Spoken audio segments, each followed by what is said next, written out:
Hello, hello, and welcome back to Riled Up. My name is Dan, And I'm Andrew, a player. and I'm a collector and a reseller, and it's been a couple weeks. We've got a lot to talk about. What's got you riled up the most this week? Probably the thing that I'm the most excited to talk about is Jarl. I really want to talk about everything I experienced in my first impression game just about an hour ago with my friend Pete. But other than that, there's a million things. There's the ban list, Christmas promos. I could go on and on. So what are we starting with? Let's start with Jarl, but let's start. I mean, we are 2 weeks behind. First impressions, right? I think near instantly on it dropping, I got a message from you like, this weapon is garbage.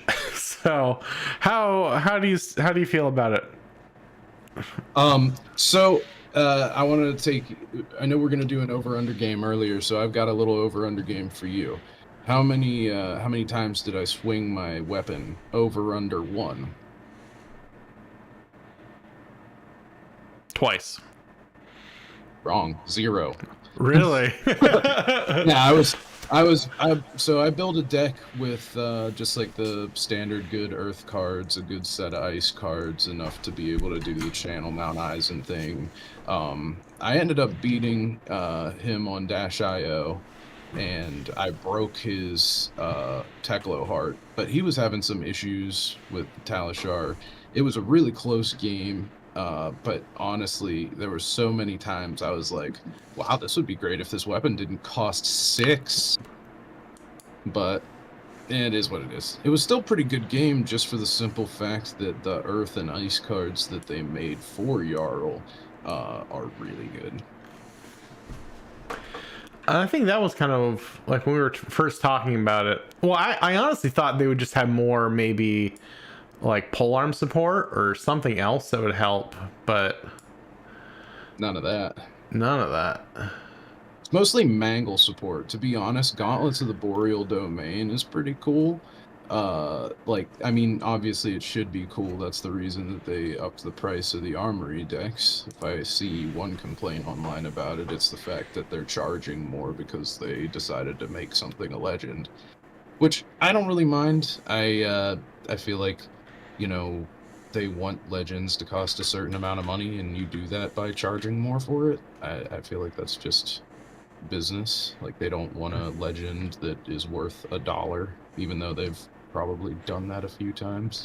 I was gonna say, someone who's just sold 2 of them for $9 a piece this week. I would really appreciate higher values on the L's.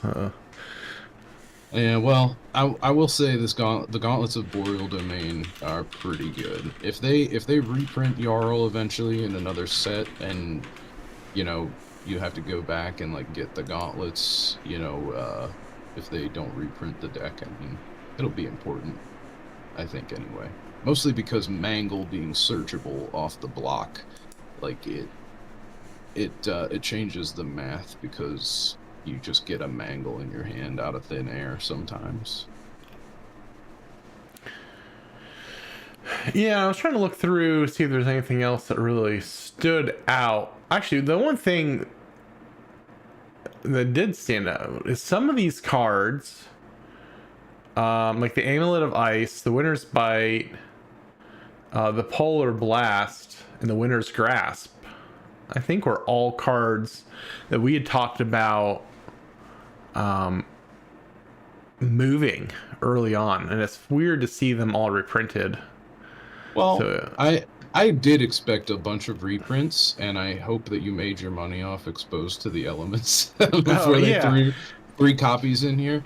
The funny thing is that I don't even really think it's probably not optimum to run 3 copies of Exposed to the Elements, because that is a classic card that's like, okay, that's your game plan, that's what you want to do, but the problem is it's an instant that costs 2, so it's like a lot of cards to commit.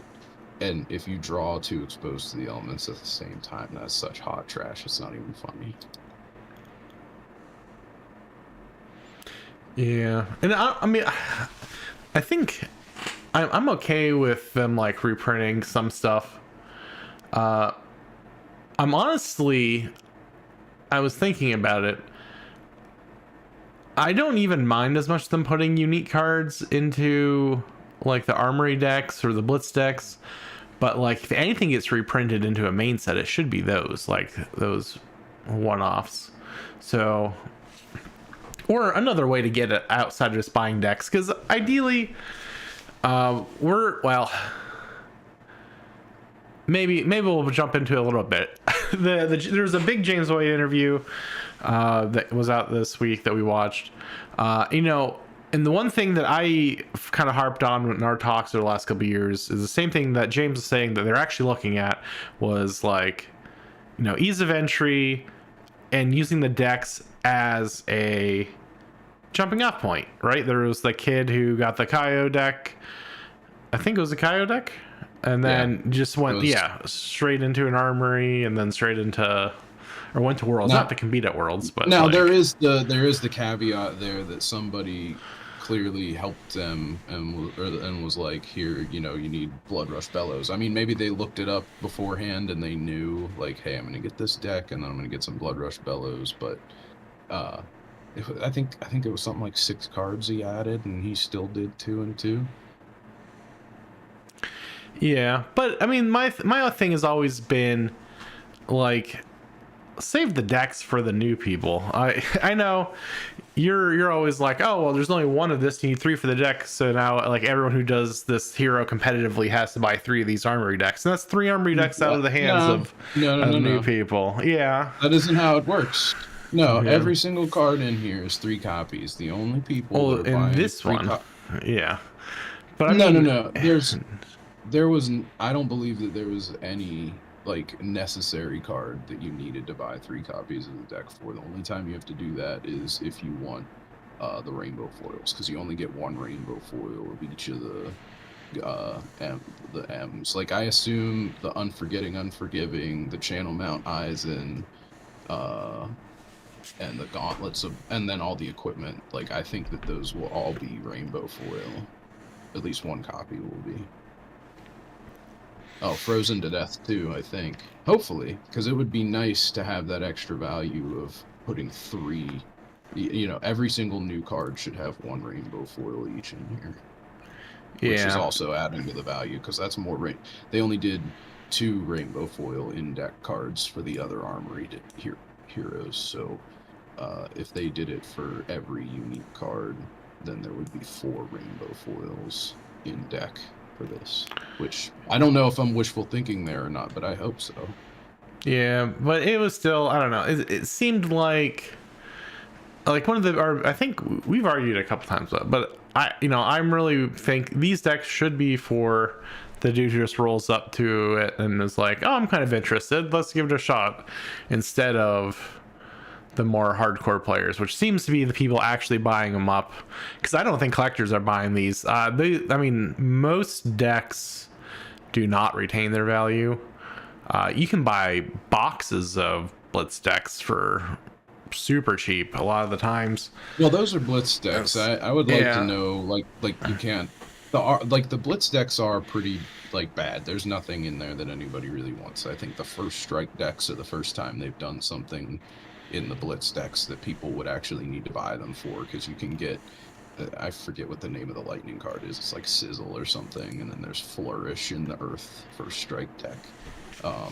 But for the armory decks, I just don't think we're far enough away from the armory decks releases for that to be like any kind of claim to be made. Because KO's pretty old, he's the oldest one, but he's also a brute, so it's less popular, so it's hard to judge. Azalea is the one that I would want to watch. I'm not really sure how long it's been since Azalea came out, but especially with the Chase 1 in 20 purple hidden agenda, I think those will get snatched up and might be good to keep sealed. Just for that gamble, because sometimes whenever the prices separate the singles from sealed, it's more about the gamble, and so far Azalea is the one that allows that. Okay. So I'm gonna give it a sec. Got a load screen there. The drops, frame rates drop there quite a bit. losing Oh, no. packets. Yeah, they're all leaking out all over. Okay, I saw we're back up to somebody's 4,000, but somebody sent a message, but I can't read it. oh, it was someone advertising. Oh, Yeah, I don't have my thing up to ban them. no. I don't care. It's whatever. This is for us more than anything because I want to talk about Flesh and Blood. Yep. Sorry, let me make sure everything's. Kick seems to be fine. I mean, from what I Okay. can tell, I have YouTube up on mine, and YouTube is running. So Okay. Okay, we're good. We're back to good. Sorry about that little hiccup. Yeah, but I'm just glad to see, hopefully, more of a push to the decks. One of the biggest complaints with Flesh and Blood has been game store, or your LGS support, and I don't think it was ever intentional, but it's never been great. And the fact that boxes never really maintain their value, and almost instantly go to map. So I mean, and that price chunk gets taken out of your normal stores, not anyone else. So I don't know. They need a lot to drive people into Flesh and Blood in the store, and these decks are definitely a step in the right direction. I don't know. I still think Blitz is the more casual format. I would like to see some actual numbers of what, because I gotta say, I think my views and things are a little skewed by you mostly because you're highly competitive, and even the Reddits and the Discords and stuff, it seems way more competitive and spiky than James White seems to make it out to be. He was saying, he's the majority of everyone's just super casual. Most of our gameplay is, kitchen table, but I don't see that. I don't see anything even remote to that. It's like a lot of people talking about card shops, big events, well, crews and stuff like that. I guess it really just depends where you live. Whenever I was in Pittsburgh, there was, no shortage of pro level players just playing, and that was pretty much the case. That it was cutthroat competitive, and that just sort of is what it is. Yeah, I mean, I don't think Flesh and Blood is ever going to be shy about wanting to be a competitive game. I mean, it the competition is what drives people to go to different countries, and is part of what James's vision has been, right? He's said as much in the Dice Commando interview. So yeah, I think there's just a lot of things that have to go into that, because then you have to. I mean, that's kind of what makes it so that they do things like make a legendary and then raise the price of the box, because that all takes money, and people are gambling basically to get that money for those prize pots. So. Yeah, but I wonder. I mean, I wonder if it comes back to if it's much of a closer ratio to Magic than you initially think. Where, I wonder what percentage is actual casual. Well, I think that's kind of what they're looking for, right? With the gems changes they're looking at. Yeah, so currently they just have it so that you can do if you're a gem store, you can do your once a week armory, and then you can also run, even as just a regular player, you can run, on-demand events, and they don't really do anything except give you 1 XP per game, and it's just a way for people to track and do a tournament bracket if they want, basically, right now. Yeah, but that doesn't really provide insight into the casuals, where Magic is 95. It's probably honestly even higher than 95% now, but it's always been said it's a 95% casual, 5% hardcore. And I don't think Flesh and Blood, because of the way it's designed and everything, is quite a 95.5, but I've always It would thought it shock me was. if it was anywhere close to that, to be honest. Well, yeah. Well, that's what I'm wondering. Like, I think I've got some blinders on. I think I might be in a bubble of influence. I don't know. I might need to explore some other fab communities to hunt down some casual players and see. I mean, Because I guess you would have to take into account, like, so do they count commoner as casual even when it's competitive because it's cheap? I think there's talking about people who play but not in events at all. Like people who literally just like I have a buddy over, we sit in the dining room and we play, and it's, we don't play the ban restricted list, we don't play the whatever, like Well, I it's do either like know Blitz or CC, right? Like I do know like 3 people that so like 2 people that used to be like somebody that would go to like callings and whatever, but now they just kind of took a step back and they don't really go to armories anymore. But like I visited them last weekend and we played some fab just in their house.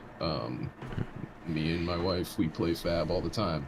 I mean, I'm already somebody that they're counting at the armories anyway, so I don't think I can count for the casual player, but uh I I enjoy the casual play even at home. Like I don't need an excuse to want to play the game, and I would hope that there's a lot of people that feel the same way. yeah. I'm just wondering. I would expect maybe like a 60-40 I could see, if not like close to the 50-50 casual. Just Because because. like every single other person that goes to the armory, and honestly, it's not like I've gone to a big event in a very long time. So I mean, it's tough because I like to build decks and everything like that. So I intentionally try not to use the best deck all the time whenever I go to armories, because nobody else there is somebody that wants to, throw all the money at the game and be a pro player. They want to open their booster packs and play Betsy, which there's nothing wrong with that. I just gotta, you know, there's no reason to pub stomp, for lack of a better term. Like I try not to play my command and conquers and stuff. Does that make sense? Yeah, yeah, and it's weird. I don't know how much time you spend in other game subreddits or communities.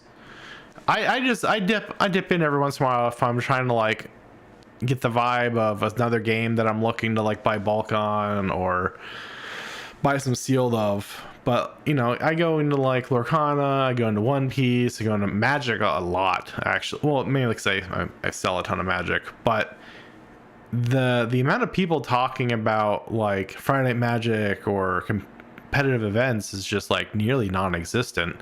But on the Flesh and Blood side of things, it seems to be a lot of topics about tournament reviews, the big meta decks, going to armories, like, oh, it's my first big event, what should I do, and stuff like that.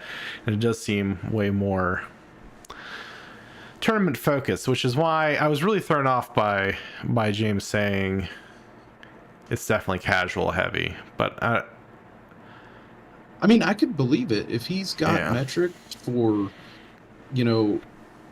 he would know how many shops are out there that don't run, like,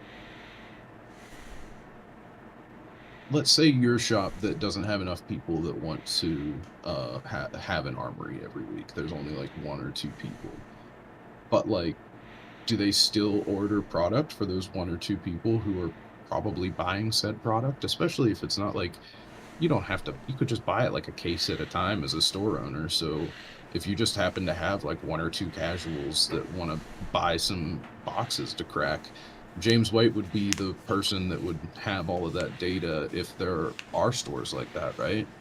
So when he talked about it in the interview, I think the way that they're calculating it is by the number of gem unique users that check in a month, which all-time highs, which is fantastic news. Like with Rosetta, whole new plateaus of competitive play and numbers of players. So that's great news. But he says they take those numbers of those like unique users every month, they compare them with the throughput of sealed and singles, or sealed that they track. Mm-hmm. So that way they can see like, oh well, we're selling way more sealed than could fathomably be bought by just like people who play competitively. So that's where they're pulling how many people are playing casually and not in gem events. So it's really a lot of guesswork, a lot of estimating. They don't factor in people like me who don't play and buy like 8 cases of Yeah, I was gonna say, and what about people that like own a store where a lot of pro players play and they crack like 100 cases just themselves just to sell the stuff? Yeah. I mean, I get, I don't know. Yeah, that's why I think the numbers are very up in the air because but he talks about their changing Gem into an app, and they want to be able to use the app to track all games that you play, not just like competitive ones, your casual ones. And I think that is so that they can get a better focus in on those numbers. Should do? They should, pick their favorite Fab TCG Life app. I know everybody out there has their own favorite, but figure out who they like the best, offer to buy their app, integrate it, make it part of Gem app, and then people who are playing casually at home that are just like, oh, they, they're playing 5 versus Dromai and they're at 40 life right now, and then whenever one hits 0, that they have that track. Like that could be something that they could use to try and say like, well, we have this many number of games that are tracked in what we know with like armories and tournaments and stuff, but the app is tracking 100 times more games than that because people are just using it as a life counter without playing at a tournament. Yeah, that'd be pretty cool. Yeah, I mean, that would work well, but it did also kind of, I think, rain on my parade. A couple weeks ago, we were looking at the LinkedIn job postings, and the digital applications person, I think, is for that Gem app and not actually for a digital card game. So yeah, I probably got my hopes up, but I figured, I mean, they let Talishar around, so it is what it is.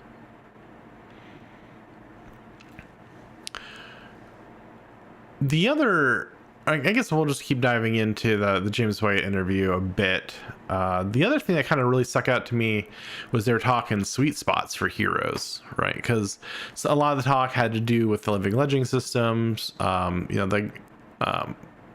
The guy he was talking to, or who was interviewing him, has done a ton of videos on Living Legend system, and some of the hero bloat potential out there, and James kind of addressed the lifespan and their target to get to 15 months, which I'm actually curious to see how many heroes have actually lasted up to 15 months at this point. I think plenty did, because like Chain had a really good spell and then wasn't played for a while and then did well again. I think he probably lasted 15 months. I think Lexi lasted more than 15 months, so did Oldhim. I think for the most part they kind of do last, Yeah, well, I wasn't sure because it seems like they're either out really quick or they're around for a couple years and then they go out. So I'm trying to think of. I haven't actually done the numbers on the current average lifespan of the hero. Just based on feels alone, I think the only ones that really sped run was like, Star of the Show, and then Zen was going crazy, obviously, in Blitz, and if he wouldn't have been banned so many times, they probably would have done it in CC as well. Didn't Briar went pretty hard too. I know that Briar was really good, pretty dominant. I don't know. I don't know if she went within 15 months or not, though. That's some stuff we would Oh, have to research. I can't just yeah, I can't trust her. remember. I knew she was approaching Living Legend pretty rapidly, and then she got hit by a couple bans. I wasn't sure how much that actually slowed her down. I was gonna say, I think the problem with her is that she did have a really good counter with ice, so maybe she just didn't LL super fast. I'm just postulating because I have no idea anyway.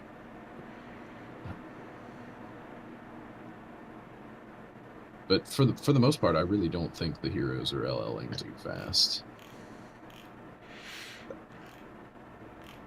No, they aren't. And I mean, now it's funny listening to people complain now about too many heroes. Like, oh, there's too much bloat. There's too much. It's like, I yes, can't be happy. I no, I really, really, really take issue with the stance that too many heroes is like a problem. Like, even James White in the interview seemed to like not really think it's a problem. Like, he definitely said like, yeah, if we have too many heroes, then whenever we do testing, then there will be some heroes that just won't get any attention. But like, it, not that their testing is perfect. I'm not trying to say that, but like, if there's hero bloat and that hero's not quite good and not on your radar, I feel like it's very unlikely that you won't be able to pick out of a lineup a card that might break them, because you would just be like, oh, that thing that I've always wanted to do with this hero that doesn't quite work might work with that. Like, I don't think you necessarily need to literally test every single card. Somebody with functional, working memory of the game as it is should be able to look at a card and go, oh, maybe so and so could use that, and it really wouldn't. I feel like that's an overblown problem. That's what I'm trying to get at. Yeah, and I think there's enough. I don't know if I want to call them like silos, but there's enough overlap on, I think, classes and like types of decks where, like, when Zen got neutered with one or two bans and people just recycled that into like the next hero, like kept most of the deck, changed one or two cards. And I think when you come to that approach in testing, you can get like the broad strokes of each type of deck that you've got to like be really worried about. And then there might be some more minor interactions to deal with, but I think so far they've done pretty good on not making a bunch of crazy one-off heroes. I mean, I know that's what people want. People want a bunch of crazy one-offs, but then they also don't want their hero to go away, and if the hero goes away, they want an exact replacement. So I don't know. There's crazy one-off heroes is how you end up with a character like Data Doll. Like, back in the day, Data Doll was a joke. 3 intellect hero, are you freaking kidding me? You can't do anything with that. Nowadays, with the type of items that exist and the type of items that Data Doll can accidentally banish and boost for free, spoiler alert for a little bit later on the ban list, but Data Doll caused some bans in Blitz, and everyone is like, what do you mean, Hadron Collider because of Data Doll? Data Doll sucks. Meanwhile, that's because so many people ignore Blitz and they wouldn't even think like, oh, look at all these items. I'm going to try Data Doll because that'll just be fun. But, as James White was saying, more people need to enjoy Blitz. I feel like a game like Hearthstone was immensely popular. You can enjoy Classic Constructed and a quicker, shorter, swingier game like Hearthstone at the same time. So I hope more people try and catch on to Blitz too. Yeah, I've always thought Blitz was the much better introduction, and Blitz is for the casuals. I would expect that the people who are solely kitchen counter or kitchen table gamers are mostly Blitz, just because who has time? I mean, you have time for it, but who generally has time for like a 40-50 minute game when you could do like a 15-20 minute Blitz? Like, I think that's why Hearthstone kicked off as much as it did, right? Like, well, super I was also short. going to say, I think that the best of one game format that Flesh and Blood loves to stick to is, I like it. And with a 60-minute game like Classic Constructed, you don't really have a choice. Nobody's playing a best 2 out of 3 with 60-minute long games. But I think that for casuals, they probably would prefer using their hour of time to play a best of 2 out of 3 of Blitz instead. Yeah, because it's a lot to do with like the mental aspect of the games, whereas Flesh and Blood is very like tempo based, and if you get throw off your tempo a little bit, you can just very quickly lose in Blitz. And then being able to see that and then immediately wanting to try again and not make that same mistake is just, I think, in a lot of people's brain, which is why like being able to play, I mean, if you could play 3-4 Blitz games in the time for one constructed game, like if you make one big mistake in constructed, I mean, there you've got some wiggle room to work back, but like I don't know. A lot of times you just want to burn and then try again. Yeah, I think it takes like you're sort of like almost skimming right on top of the issue, which is like nobody wants to spend 50 minutes losing a game. Like, yeah. and I think that it takes a lot of maturity and a lot of, like you're taking psychic damage, you're sitting there playing this game out and you're like, Jesus, if I wouldn't have just drawn that hand and had to do what I just did, this would be different. But now I'm on that slippery slope. And sometimes you can bring it back, but sometimes you do spend 30 to 40 minutes losing a game. And especially casuals don't want to do that. Yeah, and the problem is like in a game like chess, right? Once you see and you've made a couple too many mistakes, that's just an instant concede, and that's totally fine and normal. And it's almost bad manners to not concede once you're in a completely losing position at certain levels of play.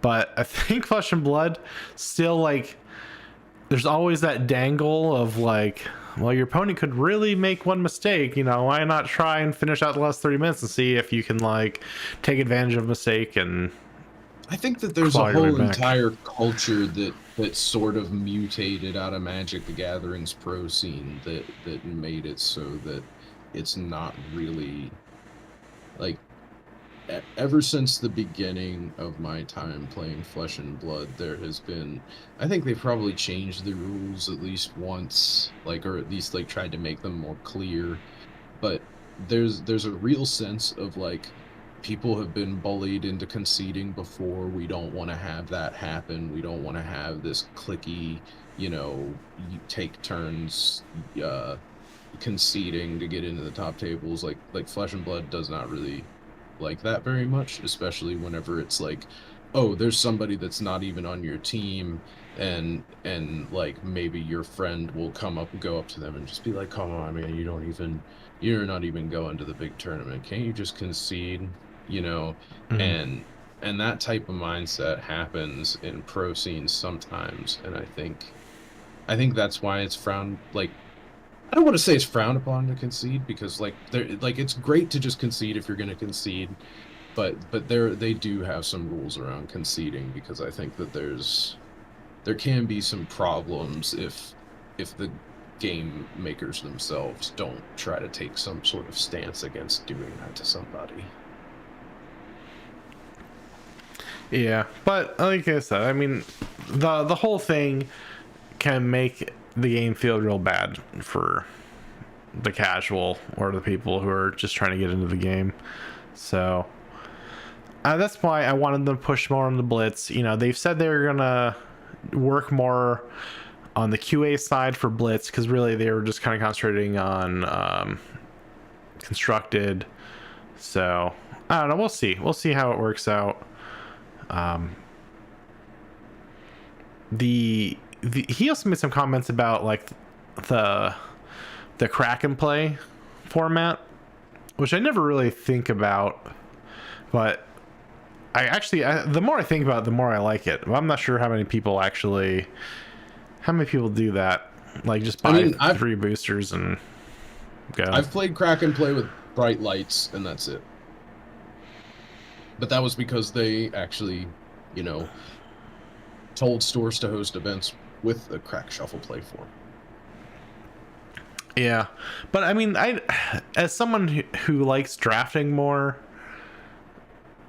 than most constructed play, like that appeals to me to a small degree. I mean, it's obviously you're there's not as much nuance to it, but it is cool because that is kind of like that guaranteed same It level. levels the playing field a little Yeah. bit. There's no like, you don't have to evaluate what cards are good or bad. You're gonna draw them and you're gonna play the one that deals the most damage, and everybody's gonna kind of have that same baseline of like, you just are playing what you pulled. This is just dumb luck. Go ahead.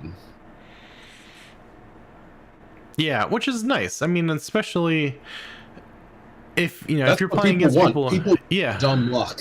Yeah. Yeah, well there always has to be a balance of RNG, right? For any competitive game to it's not high usually, but there has to be an RNG aspect to some degree to like really make it It's like the thrilling. level of RNG is like, it's like pH level. It has to be perfectly balanced, or it can be acidic or base. Yeah, yeah, it's killed more games than anything else probably. People get a little too silly sometimes with their RNG. Luckily, we The haven't seen any ready to roll KO decks really pop off. yeah.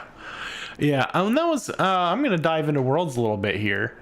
Where we're talking about like competitive and like even matchups. And there's like this general rule with like at least with internet games that I've played a lot of where people think like, oh, pros, professional players that are always winning, they're like they've got really high win percentages and stuff, and that's not even true. Like like when you're looking at a competitive level and professional player, like if they've hit like 55% win rates, they're to the moon. They're like, that is an insane amount of wins. And so I found it really interesting when we were looking at the win rates for certain decks. Dash.io, of course, had I'm gonna preface this with there were other people with higher than 50%, but the number of games they played were like under 20, and that doesn't matter as much. If you're looking, I was looking at decks with over 300 games played during the event, and of those, like what the win percent rates were, and yeah, Dash.io right at 55%, and I don't think anyone else was close to 50. Or maybe they were closer to 50, but like I feel like there was a couple in between 50 and 55. yeah, but yeah, 55 was crazy for the sheer number of games played. And I think when we saw those numbers come out, the ban list makes a lot of sense. Yeah, so you explained it to me because I'm not really a MOBA person. But didn't you tell me that it was like 56% win rate for a hero in a MOBA is what they consider like, okay, you need to be tuned? Well, not even for a hero specifically. I mean, just as like a player, like a lot of people will like main a couple heroes, so you could say it's partially on the hero, but no, I mean I was just talking general competitive, like two evenly matched up players, or at the pro level. There's some disparity obviously, but you're playing mostly against people of your same skill level. Worlds I would classify as like the same as like the pro. I mean it is the pro scene, right? So Yeah. so anything that's hitting like a 55% win rate in that type of scene, I think probably needs eyes on it, and those eyes were already on it, as we can tell from the when did the ban list drop? Well, yeah, I was gonna say, I mean, they literally told everyone, we're looking at high octane, we're gonna ban it, and I think anyone that really, takes them seriously, knew that card was on the chopping block. It was gonna go. And as soon as they released Cerebellum Processor, then, it had to go. because I've played against that card a few times now, and I mean High Octane is just so good. Not even just Dash IO. I know it's not like anybody ever really plays Max the height Nitro, but a Nitro Mechanoid after a High Octane turn is just absolutely crazy. And I think it's funny that sometimes you can just have that deck that it's like, okay, I high rolled the first 3 turns, got my Nitro Mechanoid, and now I'm attacking for 5, 6 times on my High Octane turn or something crazy like that. So it makes sense that it's got to go because it's not like they're going to stop printing good cards. I think that's what everybody seems to get upset about. They're like, well, High Octane's gone and they didn't replace it with anything. And it's like, well, they replaced it with Cerebellum Processor and all those other cards that they put in the Dash IO deck. And the next time a Mechanologist card comes out, it will probably be pretty good because they don't have to worry about you having 5 action points left over after you play it.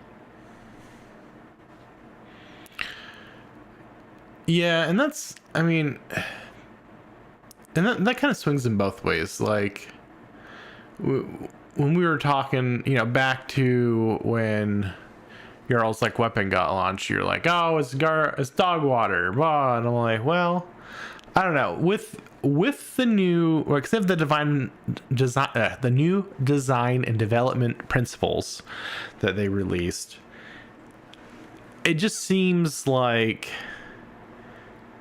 every time you see a card that comes out and that doesn't seem like quite right yet, I also have to remember, this card was designed 18 months ago. did they see it? Did they drop in more cards to work alongside it in the next set? Does Hunted have something for one arm or one-handed, pull arm support, or is there going to be something to help it there? Or in, was it April with the Guardian, or yeah, it was the Guardian Mastery set, maybe they've got some better support there. Maybe they're just not putting everything to make a big feasible deck in one product. Maybe they're spreading it out across a couple so that you have to buy some packs, buy the Mastery, buy some other things. I don't know. I just, when it comes to certain cards, I just think that they're already 2 or 3 steps ahead of like what cards could potentially complement it and drop it. So I'm not, to be as honest, concerned. I don't even. Now that I've played him, I really don't even think they're going to drop any cards to complement it. To be honest with you, I think really? No, for real. I think that my initial impression of going like this card sucks is about on the money. I don't think it sucks entirely. I think it has its place. I think that it is specifically built for the way that this deck is played, because like I just feel like you didn't really need to swing your weapon. I think you're a very, very block heavy deck, and whenever you're paying 6, most of the time you're probably going to want to do it to pay 2 for the legendary bracer activation and then 4 for the mangle. You're not going to pay 6 for the weapon. You're most likely going to block enough to arsenal or block enough to then, just play 1 attack or have a blue to pitch for your coronet peak. It's almost like the coronet peak becomes your weapon, which is a little bit silly to say, but if you need to rip a card out of somebody's hand, everybody's going to have to play Tunic. I think that's going to be one thing. Tunic price definitely going to go up. I know we're not really specifically talking market, but if a new hero has come out that is going to abuse Coronet Peak, then Final Spring Tunic will become more mandatory for every tournament deck that expects to play against it. Interesting. Yeah, I don't know. I feel like every card has some love in the pipeline with the way that they're analyzing cards now, though. So I don't know. I'm very excited to see the Guardian pack, to see if more comes of it. I'm wondering if they release the Jarl Armory deck and then release all of the Jarl cards in the Mastery set as well, so that if you didn't buy the Jarl deck, you can just get the non-foil M's out of that. Or do you think that would be way I too hope much. they do that. No, I mean, I hope that they print more. Like, it's kind of like the reverse of like, people are like, oh, they reprinted all these cards in the army decks. Well, yeah, that's what army decks are for, right? Like, they're supposed to take advantage of it. But then, there are cards unique to it that I wish were put into like another set down the road, just to. I mean, even if it's Well, in like the expansion slot or something to actually, like. actually, you know what? Now that I said that out loud, like, okay, you get one. They're not gonna pre-print rainbow foils, right? That's like their thing. They don't reprint rainbow foils. Yeah. Um, well, I guess that is supposed to be if it's in a booster pack product. So I don't know if that counts for deck products or not. But let's assume that they don't want to reprint the rainbow foils in the mastery pack. They could totally do like cold foil channel Mount Eisen, cold foil crumble to eternity, Marvel frozen to death, Marvel unforgetting unforgiving. I would love that. Because I think Crumble to Eternity and Unforgetting Unforgiving specifically with those two Kruchaga arts being two different like time frames of the same area, those would make really good cold foils or marbles or something like that. Oh yeah. Actually, I just realized I didn't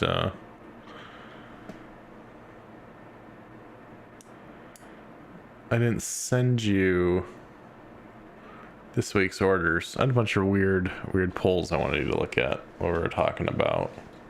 I'll check it out. And Yeah. speaking of different printings for these, did you find what was that thing that you were explaining to me? Like there's EA, there's extended art, and then art that is more like you just see it under the text box that Oh you yeah, said, yeah. and now they have separate names for all of them.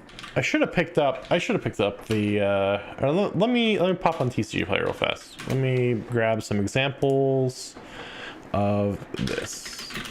Oh yeah, let's get some visual aids going. Yeah. Okay, we got Call to the Grave, and let's pull up.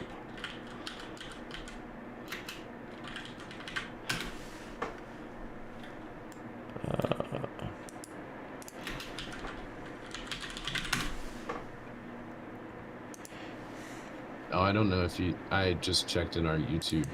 Briar was almost 2 years. It said 23 months. So I'm glad that I wasn't just fully running on feels for that one. I just remember there being a lot of attention on her, like right off the bat. So I Well, I mean, really she's the thought, only that they've ever eroded. I mean, she yeah. was absolutely a powerhouse before they eroded her. I mean, still is, but it was worse. Okay, let me find. No, not the background. Oh, I'm gonna get that I just image. find it funny that her hero ability was like it would not be unusual. Like whenever I first played her, it wouldn't be totally unusual to end your turn with like 3 or 4 embodiment of Earths if you did things a certain way. And now we've got a legendary that makes 1 embodiment of Earth when you block with it, or 2 when you play Florian with his ability turned on. And I'm like, wow, they really decided that that was too strong, huh? Yeah. All right, let me. I'm pulling up. I swapped this over. Okay, so the original extended art, even though technically this is not visible yet, even though technically this is not an EA card, this is extended art, and this is when you get an EA card. You can see the art from the picture bleeds through into the text, and bleed through extended arts was something that people buying cards from me were starting to use as terminology for it. So I really like that, right? Because I mean, really at the time they had different types of extended art, and this was just I It think actually casually makes referred sense to as bleed through, right? that you're Yeah. telling me that they changed something, because it did immediately stand out as odd to me that Channel the Millennium Tree regular rainbow foil looked like how they would present a rainbow foil extended art card previously to this set. Well, the heroes, Marvel heroes also have this effect a lot of the time. Mhm. And yeah, so sometimes it's extended art, sometimes it's not though. I'm not sure why they call it or why they use it sometimes and don't call it extended art. Maybe I don't know. There's a lot of inconsistencies with it. I think they maybe just decided that the channel cards were so important they wanted them to be pretty, like no matter what. They didn't want to see no scrub channel the Lightning Valley. Yeah, but previously, with Arcane Lantern, I think back in Everfast. Well, that one's not a bleed through though. No, it isn't. But it used to only be equipment. Equipment used to only get them, and then of course, like Pete got Call to the Grave.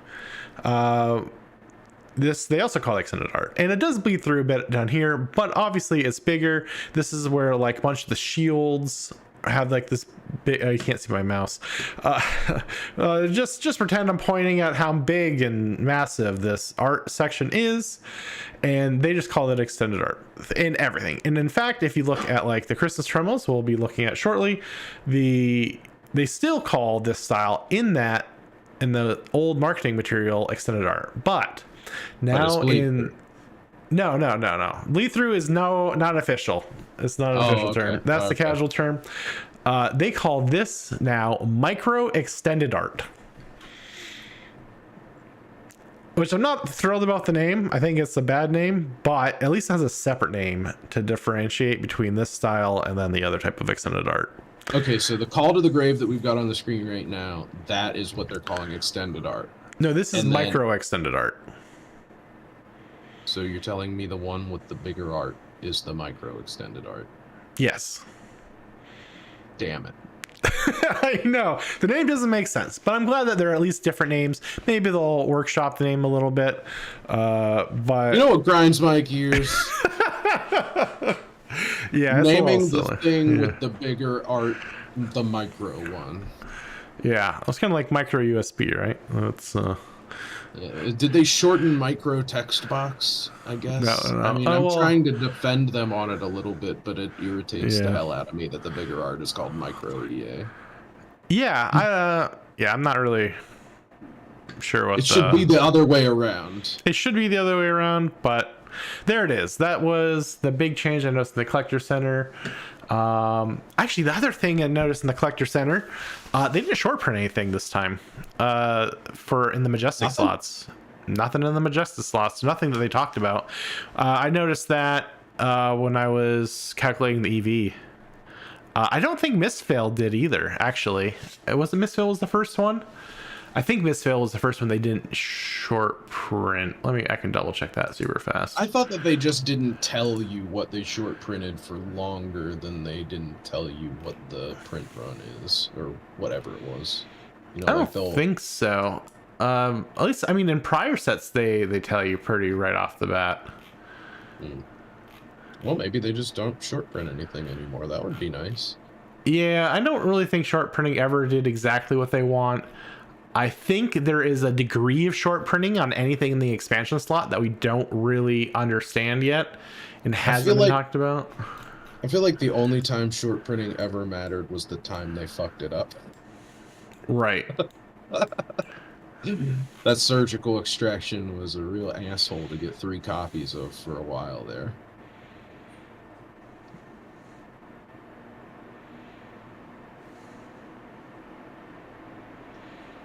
Huh. Yeah, sorry. Part of the Mistveil does not have short printing either. I did just note, I never noticed Waxing Spectre, yellow, does not appear in rainbow foil at all in English or Japanese because of a file number issue. Wow. Yeah, I didn't know that. I don't think I noticed that when I was doing the EV for Mistveil. It's a little bit interesting, but then also it's a yellow, so yeah, right. No one cares. Realistically play that card. No one noticed until this article came out in the entire world. Hey, no, I mean, really, no one cares. Yeah. Poor yellows. I mean, we got some cool box information. This isn't on the list. We're going to pull an audible here while we're talking about print runs and stuff. someone on the subreddit posted what 2,600 boxes of poll data, which made for a very interesting. I hope I'm saying their name right. Hemel with Hammurabi TCG. Yep. Yeah. Yep. So I took that immediately, made it into a spreadsheet, calculated the EV of the whole set, and by golly, is it damn near what people are paying for cases right now. Really? Do you know how long it's been since the set has like maintained its EV? I mean, because we're over a month now out from. Well, don't ruin the game, because now I know all the prices went up, or I guess yeah. No, that's the thing, is all the prices went down, like. But they didn't go down as far as other sets. Yeah, as other sets. The prices consolidated more evenly, I would say. So, yeah, it was really cool. Because I was really worried. And then a high percentage of the pack, I think it was 66%, is in Majestics, which is not as common as you would expect. Some sets, I think like Uprising, Dynasty, it's like 60% of the money comes in from the Legendary slot, or like the Marvels, and a lot of them just you're not going to get unless you buy 8 to 12 cases, which just means you're never getting close to breaking even on those cases. So something I like to evaluate when I'm looking at cases, like even if the EV is good, if I can't possibly buy the number of cases to like guarantee a Fable pull or something, then I look at like the Majestic rate. So Rosetta is really solid. It's just such a solid sealed product. I love to open it. I opened up my 8th case yesterday, and I'm probably ordering another one today, actually. Just because it's a fun set to open. I don't know. You want to open up a couple more Widow feet? Yeah, I need a Verdant seat. Or Widow. Oh no, the Widow feet. Oh my god, I ended up with four. I think it was 2 cold foils, 2 non-foils. Insane. I ended up with so much Widow gear. Boy, Hunted better kick off. I want Widow Arachnes all over the place. We had Soya May talking about or giving a or like a maybe a tease on she's teasing. Yeah, for shoot, what's the name of that card? Arachne Black Widow. No, the card that the Soy May card from before. Where it's leave no witnesses. Leave no witnesses. Yeah, gosh, I want that to be true, because that also does put it closer to the Arachne as a title of like a gang leader or something of some sort. I don't know. Or an officer role maybe. I don't know. There's a lot of potential. I really can't wait till January now to. Let's just skip Christmas. Let's go straight to Hunted season, right? Like, that'd be nice. I mean, I cannot wait to see what those things are. Maybe they are different people. I really think my money's on Shapeshifter. I'm gonna stick with Shapeshifter because that's what I want it to be. Sorry, I'm trying to pull. TCG Player revamped the whole order platform, and so while doing like normal orders and stuff are super easy, the way to process and filter and do pull lists is hard. I don't even think it's working. I think I might have actually broken. I might have to go talk to my rep again.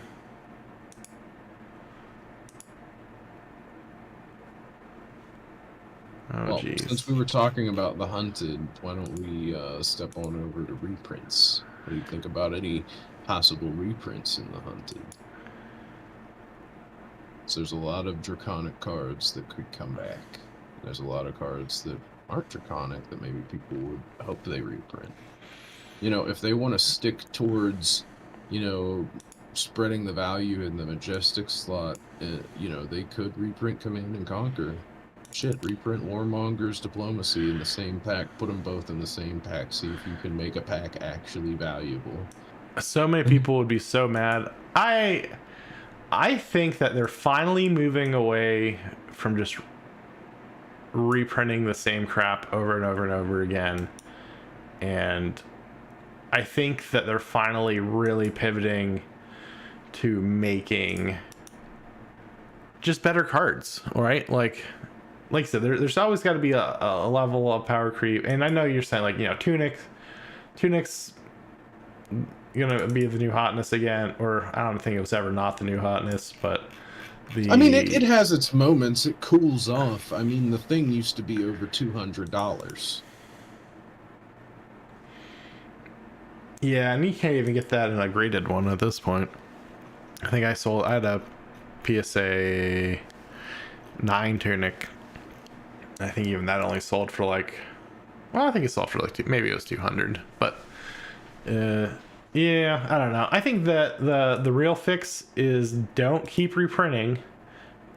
Print better, or make better cards, design better cards, and I think yeah, like play cards like well Felling the Crown and Plow Under, so that you don't even have room for Command and Conquer, except that you do have room for Command and Conquer, so now you play Command and Conquer and Plow Under. Yeah, but yeah, I mean, but they can just keep fleshing that out. Like that's not like a hard problem they have to deal with.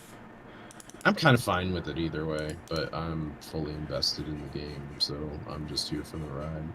I don't know. I think that they're finally getting collector bases back again, and if they just start overprinting and destroying any chance of value, then yeah, I mean, they'll chase everyone away again. Yeah, I mean, I would assume that they know better than me, you know, who will leave or whatever whenever those type of things happen.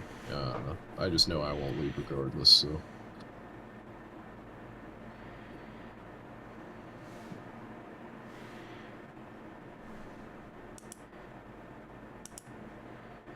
All right, I got it. You think that means, well, I mean, obviously, if you don't think that they're going to print Command and Conquer or anything like that, that's one thing.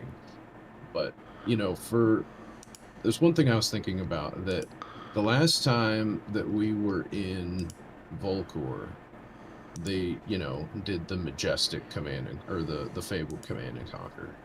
I really think an all-red set would be a perfect time for them to give us the Fabled Enlightened Strike. I would actually be pretty happy with that. But ever since they did the Fabled Command and Conquer, I have wanted the Fabled Enlightened Strike to go with it. Because I just think they're just two peas in a pod.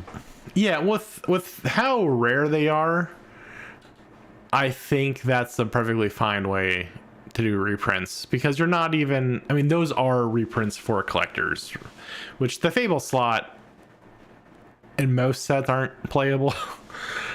So hey, that Will of Arcana works. Yeah, well, I mean, at least for a hero that isn't necessarily top tier, because I mean, Acilio does like the Will of Arcana, but yeah, that's beside the point. Okay, one sec. I'm sending you a file. Hopefully this doesn't pop over your camera. Okay, good. Where did I save it? I'm really bad about this.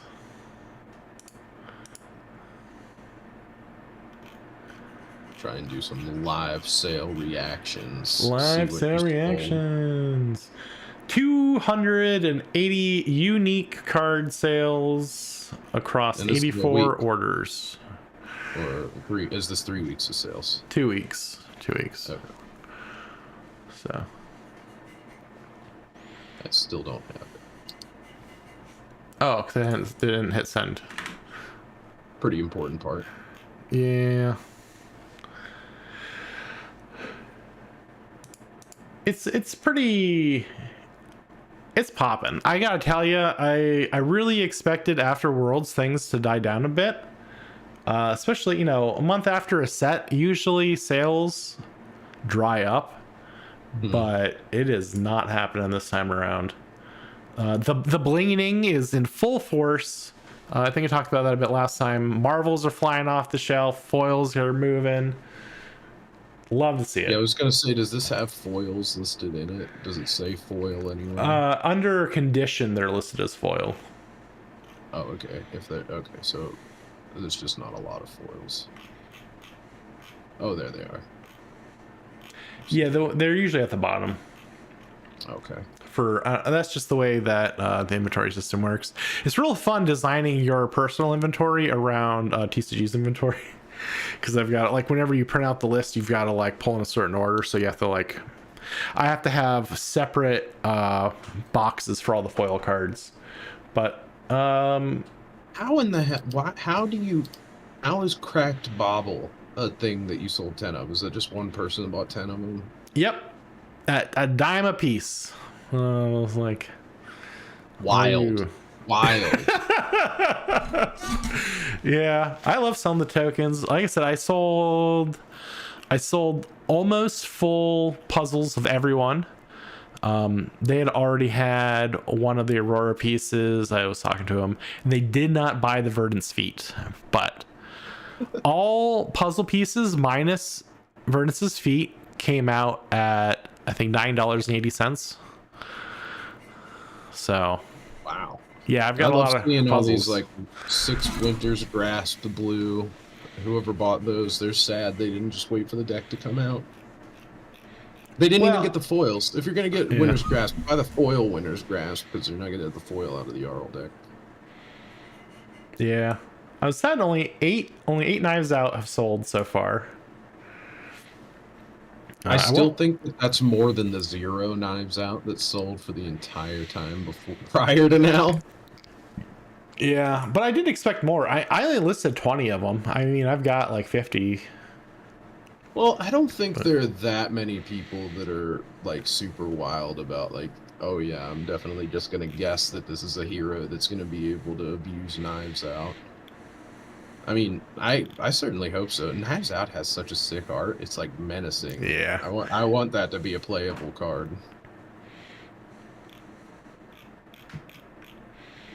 But yeah, I mean, my highest selling card of the last 2 weeks is a yellow Count Your Blessings, which isn't too unusual. It goes Count Your Blessings yellow, Arcane Seeds life, Count Your Blessings red, Cadaverous Tilling red, Summer's Fall blue, Count Your Blessings blue. I think I saw more Count Your Blessings blue sell after the ban that we haven't talked about yet than before. How did you sell 10 Hand Behind the Pen? Are those uniques, or somebody bought 10 of one person? No. 4 unique sales. Some guy, I actually mailed out 7 to a guy this morning. He bought all the remaining ones I had. I don't get that, but sure. Yeah, this is crazy. Every time I look at your sales, I see cards that don't make any sense, and I just think, these have to be casuals. These are casuals and collectors that are just filling out stuff because nobody told them to buy that and put it in the deck. Right? Well, and that was why I was kind of thinking, more about when James is talking about, like, there's way more casuals than people think there are. And I'm like, you know what? Based on my sales, I kind of believe them, right? No, 100% based on your sales. Yeah. Because if these were all like cutthroat competitive people, or just people that wanted to do a competitive deck and they went online and asked somebody what they should play, like, nobody told them to buy some of these cards. Like let me just see here. Oh yeah, let me see if I can pull up. I sent you a list of the cards that I sell out of every time. No, not that. That's the ones I just sold you. Like, Save the Thought yellow? Really? Seriously? All of these sigils that aren't Brilliance or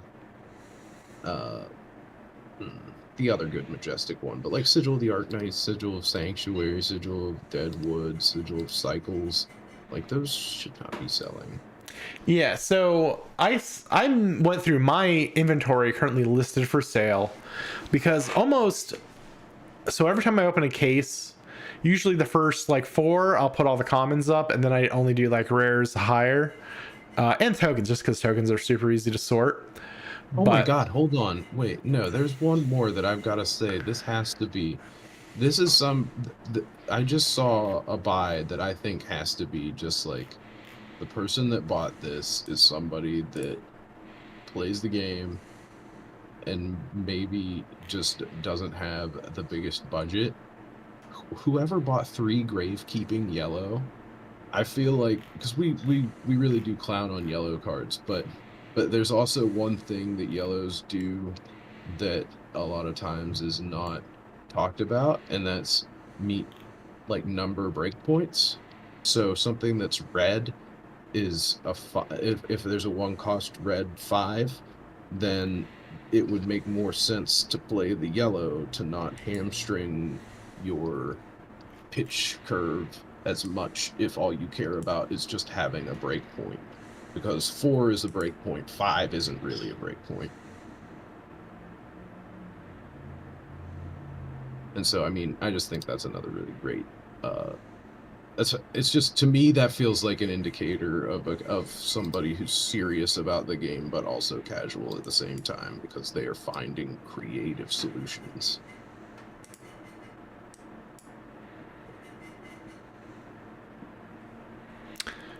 yeah, and oh yeah, so yeah, because I think what I was surprised by was I did a check of my inventory, what I had sold out of completely. 4-finger gloves, always completely sold out. It's a common. Don't understand it at all. Second strike yellow always sells out. Strength of 4 seasons yellow completely sold out. Strong yield yellow completely sold out. Why? That doesn't make any sense. No sense at all. Electrostatic discharge red is another common that completely sold out. Like, the Count Your Blessings make sense. The Rootbound Carapaces make sense. The Second Strikes to me make sense. The Summer's Fall, like Malefic Incantations all sell out. But like 4-finger glove, like strong yield yellow, like what are these guys do? These are the me. These are the me's out there. I feel like I make more logic with my big buyouts, but like that's silly. It's like, oh man, I really need to get my card trader order. I don't know if we talked about it on Riled Up, but I ordered those Rhinar cold foils from the Dorinthia decks. The guy. Oh, I thought that we did talk about it, and it was just more along the lines of like, oh yeah, if you can get the cold foils, that's one thing, but the other shit. Yeah, I was debating between Alpha Rampage and Rhinar or both. So I ended up, it was only 65 cold foil Rhinars for like $20. And I was like, deal. that's just like a silly wad of cards to have around and be like, look, this is my Rhinar collection.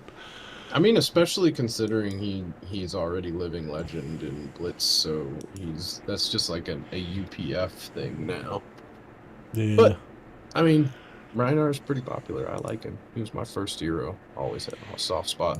But I already own 3 copies of that cold foil Rhinar. Did you open up three Dorinthia Rhinar decks? Yes, I did. Yeah. Yeah, you competitive players buying 3. Stealing cards from those poor baby fab players. I don't know. Right, you tell that to all the baby fab players that like complain about how that deck set is not any good. I don't know. I feel like I only ever heard like negative things about that deck set, even though I think it was probably their best effort until the first strike decks. I did think it was also very silly for them to invent the titanium bauble, if only for somebody to actually play titanium bauble at Pro Tour and take their life with the crayon. All right, let me. One last. I'm sorry. I'm quickly downloading images to bring up on the screen. OBS files. We'll try and be prepared next time. Yeah, try to be a little more prepared. I think we threw this on the list to talk about like right before the Christmas promos dropped. How excited are you about these Christmas promos? I love the Christmas promos. So I have a decent collection of the cold foil baubles. Um, but this one, the Christmas cracker. So we got the Christmas cracker and the Spirit of Christmas. And I probably only really want one Spirit of Christmas just to have in the binder. But the Christmas crackers, I kind of want to get one of each. I don't know. I love this idea. I love this idea so much because it's basically RKS confetti. Yeah. The idea of, so there's 20 different variations, which is going to be obnoxious to document and put into an inventory, and TCG players can cry over having to list this many. They already can't do tokens as it is. This is going to really make things interesting. But yeah, 20 different variations. You and the other player each grab a part of it on the opposite sides and pull, and then you get what you get. See, I wonder what the variations will be. Like, is it 20 different ones that will be, like, I only see 8 variations there. So, will there also be variations where, like, so I assume that it's split in the middle, right? Like it's one of the split cards that they would do for tokens, except it's actually printed like a real card, right? Yeah. So you would hand it over to the person that you're playing the Christmas bauble with, and hold it out to them. And ideally, neither of you know what's on the back, even though the person playing it probably does know what's on the back, or they might have a decent idea depending on how many of them they're running in their meme deck. But I wonder if you can get one that's courage on the text and then a different one that's courage on the top half, so that you wouldn't get like, oh, I know this is my frailty one, I'll hand it to you this way because the frailty's on this side. I mean, I'm overthinking. I'm thinking like a competitive player with a totally casual meme card.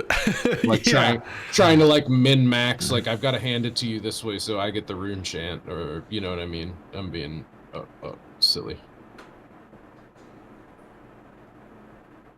So I think the token is going to look the same on the top, and then the back is what is different. I think that's what the 20 different variations are going to be, like how this is. But those are going to be a nightmare to store. I really like. I have so many of those tear apart tokens because they're still not listed on TCG Player, and I still haven't messaged catalog to get a uploaded. So I've probably got like 400 of them, but you just like touch it the wrong way and they like snap in half. I don't know. So if it's the same kind of perforation, I feel like they'll degrade. Like I don't really know if they'll be good collectibles. No, I think that makes them the perfect collectible. If you can keep them in good condition. I mean, 40 are going out per store. There's what, like 5,000 gem stores at this point. I think there's actually, well, I don't think it's that much. I think it's like 4,300. But everyone's gonna be ripping them. Everyone's gonna rip them. They naturally just fall apart.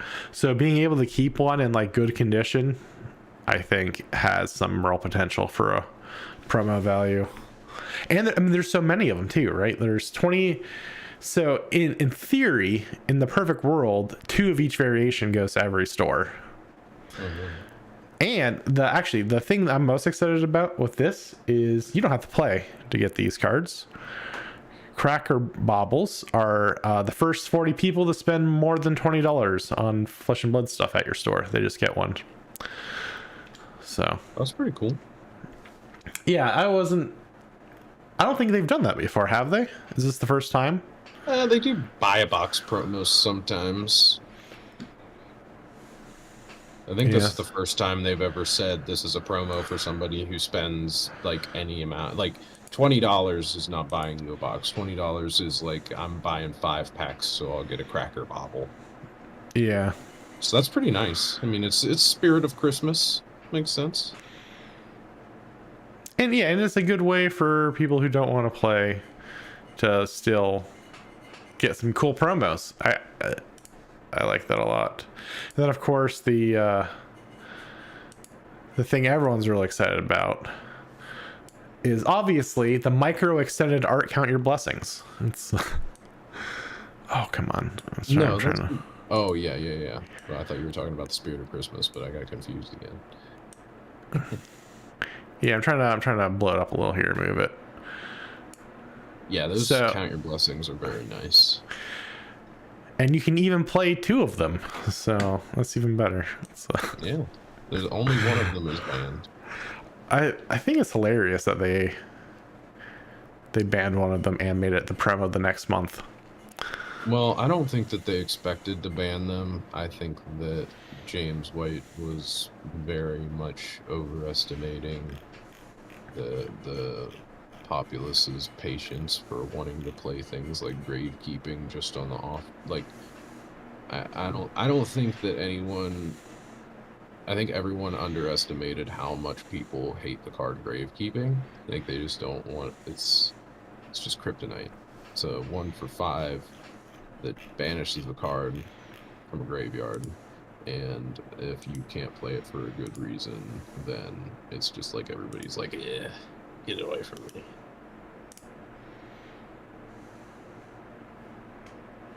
Kind of wish that they wouldn't have banned it, but also they said that there wasn't enough ways to interact with it, and so they banned the blue one. Yeah, whatever. Oh, where did I save it? Okay.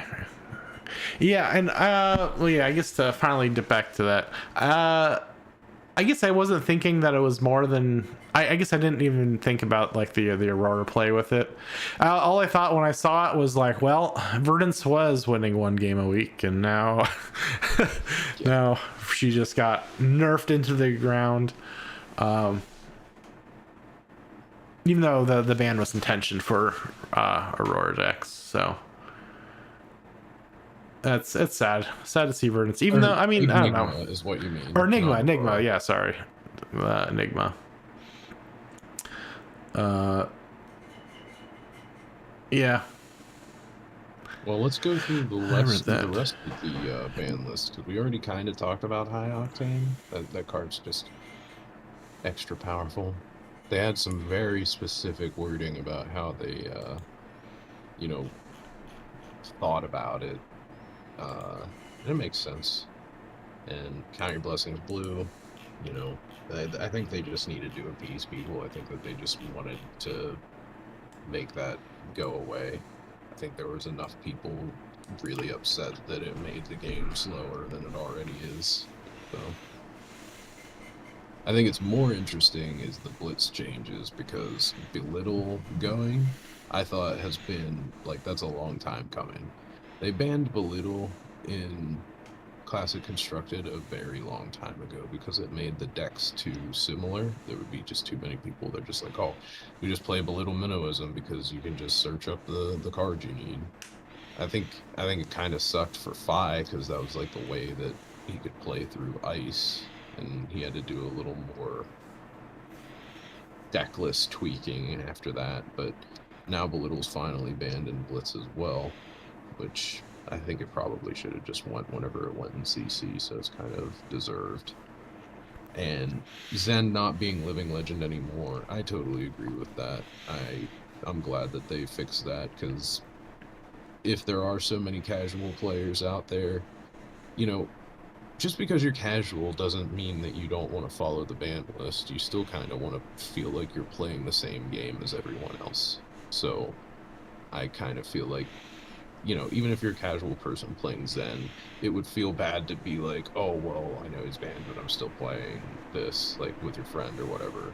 It's just better to give him back. I wonder how true that is, because it's not true in Magic at all. I like when the commander bans drop, people are like, oh, blah blah blah, competitive commander, but like the big reality of that was most people don't play with the commander ban list anyways, like who are playing casually, so it didn't actually affect that many people. Despite how that reacts. Yeah. My attitude comes from Yu-Gi-Oh though, because that's a game where even if people are playing Like, unless you go back and play like GOAT format, like a specific ban list format where you're not even playing the newer cards or something like that, you know, even if you just sit down and play a pickout game with a friend, they still kind of expect you to like not play Pot of Greed, you know? Yeah, but I mean, I don't know. Maybe it affects certain cards that are overly broken. Like I could see, like house ruling, like, okay, these banned cards aren't playable, but like to house play, like completely remove like heroes is a bit much. I mean, at that point you're just playing like Living Legend at home, but like, I don't know. I don't think people who aren't as competitive are minding the ban list as much.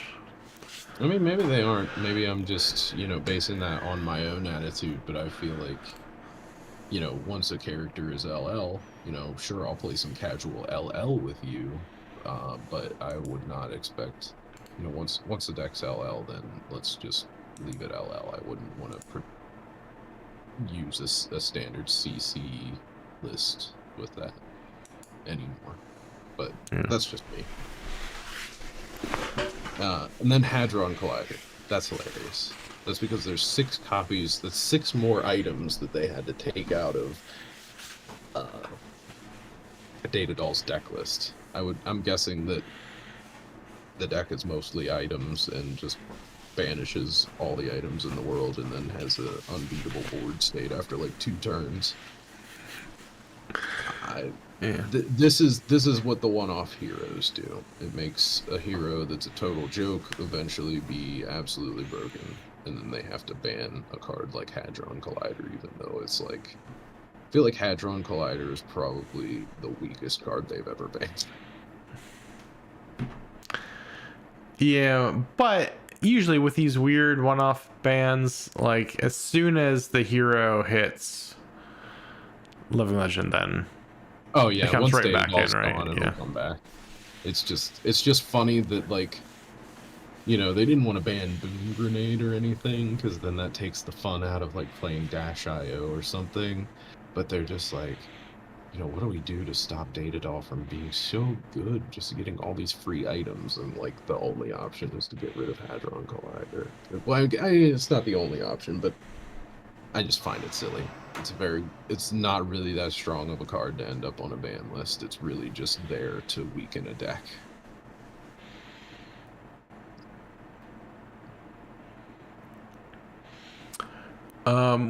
We were talking a bit about like collectibles, and we talked a bit about worlds. We didn't do too much in worlds, but something I was thinking about was with worlds came anime promos of the heroes, and they're all Japanese.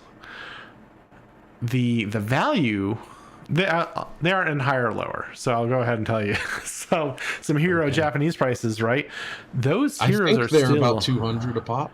Yeah, well, they've settled about 180. They were at like 200, 220 the first week, and now they've settled down to about 180. Because I've been keeping my eye on picking up. I really want one, but I don't know if I'm spending $180 on one. I don't think I like any card that much. I mean, I had to work myself up for months to spend $10 on a card. So, well, 180 is a bit much for me, but the thing is, with how global of a game Flesh and Blood is, I wonder if those foreign cards are going to be worth or maintain their value, and if foreign versions of cards are going to hold value in the same way. Because like you look at Magic, right? Magic the Gathering International, you have to give them away. You have to pay people to take your like not foreign language cards. Every circumstance, because you remember there is one really outstanding one that they did. We talk about Strixhaven. What about all those Japanese all dark? Yeah, like in the collector box of Strixhaven, and I think that's exactly what Fab is nailing right there. It's not about reprinting. Like, okay, nobody in America is actually going to want to open up a box of Rosetta archive pack. Maybe they would just like out of collectorness and for fun. Like I would enjoy opening one, but I don't think the general person is gonna like you. I think it's already hard enough to sell black border history pack cards that are not in English. I think they're already discounted pretty well. But we don't really have a whole lot of evidence about alt art different language promos. But the evidence that we do have would say that they get real expensive because we did have the Chinese Fate Foreseen promo a long time ago, and I think that thing's still, it's got to be more than like $500 a pop. Yeah, well, I mean, I don't think there's as much of a discount on the foreign language like Black Border history pack as you think. Like they're so I buy a bunch of them through Card Trader because Card Trader is an Italian company. They work with a ton of the international cards, so I get a bunch of French cards in and Spanish cards in, and I like to collect a couple from the different languages, and they're all as much as the English variants of them because I think because so many countries that play are bilingual that like a lot of countries get away with having, English cards plus like the Spanish or English and German or, whatever the I think there's 7 languages now. So I've been noticing that the prices aren't as bad, at least when you're buying online. I don't know about, person to person though. I think once the cards are like in America and you're just trying to like sell them to somebody on Discord, it's a different story. If you're buying the Black Border, I mean you're buying the Black Border HP1 like from the people it was created for at their prices. You aren't buying them from somebody that got a case imported and cracked it and is now trying to sell singles. Yeah. But that was kind of what I was thinking. I was like, I wonder if the market is there, if that is worth doing. Like if I should calculate like an EV on another language and try open a case of like French Rosetta Discord and see how well those sales are doing, because that's where I got the impression that the non-English cards were less. I thought that a lot of the selling that I saw going on in the main Discord seemed to be the Black Border's not as expensive. It could just depend. I really yeah I just don't know if the collectors are quite there yet or how that's working out. But I mean, because they just keep adding languages, they keep adding more countries. I mean, it is in 25% of all countries at this point. So I don't know. With their approach to wanting to keep everything global and keeping people interacting, I think it would be interesting if they're managing, the print runs across all the different countries evenly, which I think they are, because when we were talking about part of the misfail, right, they had those 100 enigmas, but it was 100 enigmas per language group, though I thought it was one for all 7 languages. I think it's actually only 5 of the languages. Some countries get their promos in English, like in like the Japanese ones, they have some of the English language ones, and which is really strange to me. But I mean, of course, maybe that's right. We get the Japanese alt art promos, and Japan gets the English alt art promos. Like, oh man, look at these English words all over there. I don't know. Yeah, I mean, if we're talking my money, I would think that those Japanese promos are going to probably go up. Because I mean, there's a lot of them out there right now because a lot of people just got back from Worlds, and then a year from now it'll I think they'll dry up. Yeah, that does seem to be how those early cold foil promos. Try and find yourself some of those old like Merciful Retribution cold foil promo from the Monarch days. Good luck. I guess I should go back and look through my cold foil promos. I think about I love my promos. I don't know. I need a better way to store all of them. because right now they're just living in like rows, unfortunately. I used to binder them all, but then I just kept running out of space for binders. Binders are not That's my space problem. I've conscious. just got so many cards that are just like in deck boxes. I'm like, well, you're a Majestic, so you get to at least be in a real deck box. You get the Dragon Shield box. Yeah.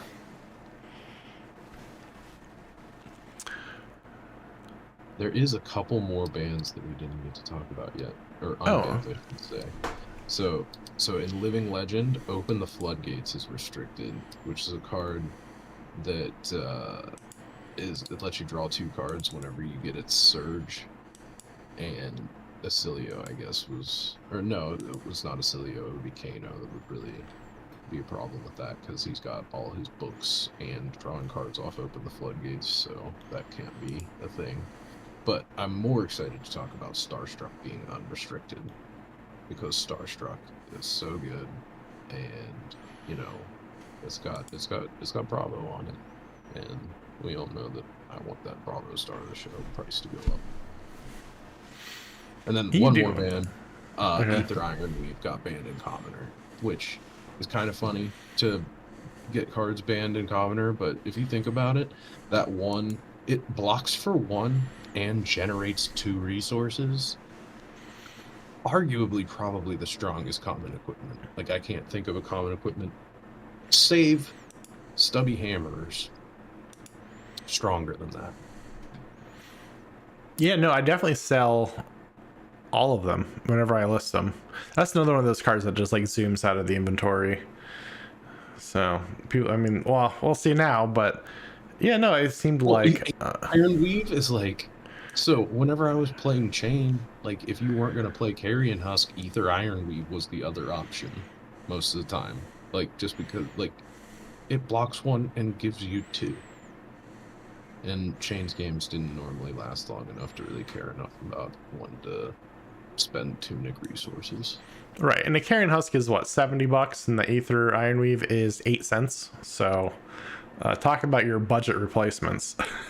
Well, I mean, you're also talking about the price of Carrion Husk whenever Chain is no longer legal, and the best hero that can use it is Leviah and Bidset.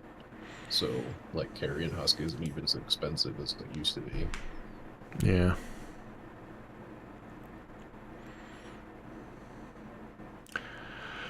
Speaking of prices, let us get to the game. Are you ready for the game? I am ready for the game. It's about that time. It is about that time. Let's swap over here. Let's turn off this image. Let me see if I still have this capture.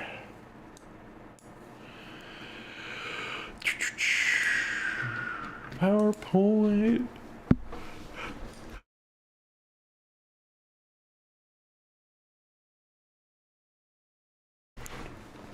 Sorry, I got a little sneezy. All right, PowerPoint, where are you at?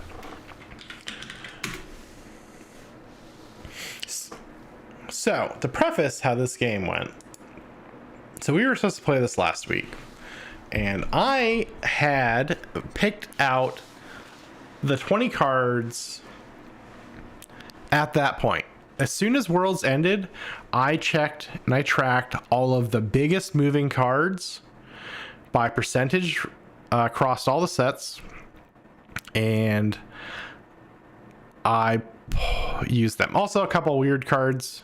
But my original intention was to have a whole bunch of really close, like card matchups, some surprise card matchups, and what ended up happening was this last week prices changed a lot again.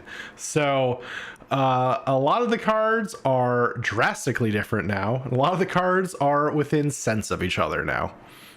I didn't change the cards. But none of them were as close as they are now when I picked them. So sorry if you're like, oh, I can't believe it was like that. But that wasn't the intention. But have they actually flipped, or is the one that was more expensive still more expensive? Some have flipped. Oh, shit. Yeah.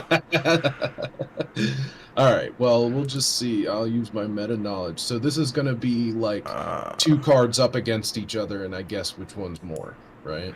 Yeah, I'm trying to. Oh, geez, how am I going to do? Wait, how did I do this last time? Oh, that's right. I had to move. Okay, sorry. Moving OBS up here, and then because the thing I don't like about the slideshows is it takes up two monitors when you go into like beginning mode, because there's like the note screen and then this other screen,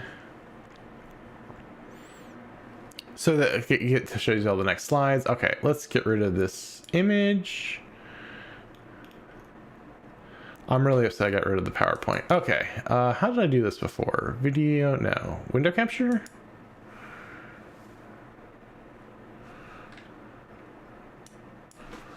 PowerPoint. Nope, not that one. I don't think that's right. Oh, okay. There we go. Okay. Higher or lower? The end of worlds.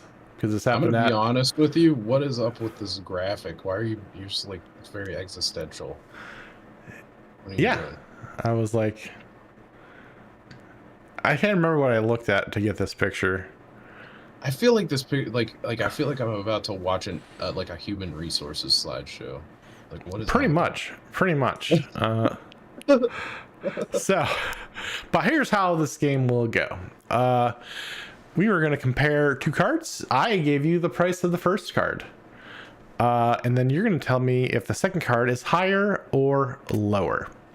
There are a couple instances if there's multiple versions. Always, like, some of these legendaries are either rainbow foil or cold. Everything's gonna be cold foil. Snowflake, yeah, but I did put that just to designate cold foil on any card, so it's always gonna be the higher rarity one. Well, no, or no, not rainbow foil, normal cards, right? Yeah, if it's a normal card, it's a normal card. But if it only comes in rainbow or cold, then I want cold. Okay. That makes sense if you're trying to, like, because I think those weakest link and flick knives are probably pretty close, because I would guess that flick knives, even being like a terrible set, like you seem to hate, you know, being outsiders. Even though I think like, if there is any value to be had in outsiders, flick knives has got to be one of the cards.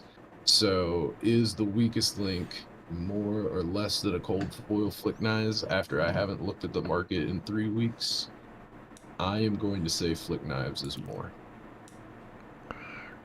Oops, sorry. Actually, let me shrink this down a bit here. I didn't realize it was taking up the whole screen. My bad. Okay.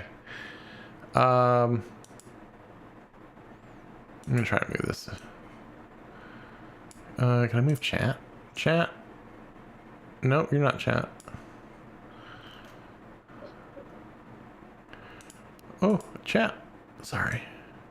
All right, chat, you're gonna hang out with Andrew a bit here, and we'll get the, I want the PowerPoint at least big enough that you can read. So yeah, so the two cards, weakest link, I keep forgetting this is also a podcast format. So for the folks at home, the first card, weakest link, 6837 versus flick knives. You've guessed flick knives is higher, correct? Yeah, I think. Okay. Yeah, I think so. So here's I want to explain my thought process here. Flick knives is a really good legendary. It's a great legendary. And I know that a rainbow foil legendary can probably be like 30, 40 bucks, maybe even as low as 20 bucks, even if it's good, but it's like a set that's like just the value's not doing well. And I really think a cold foil flick knives has got to be at least 70 bucks right now. Wow. Well, you're pretty darn close. Well, closer. Flick knives is higher. 78.50. You know what really upsets me is right before Worlds, I sold all of my flick knives, I think, at $45.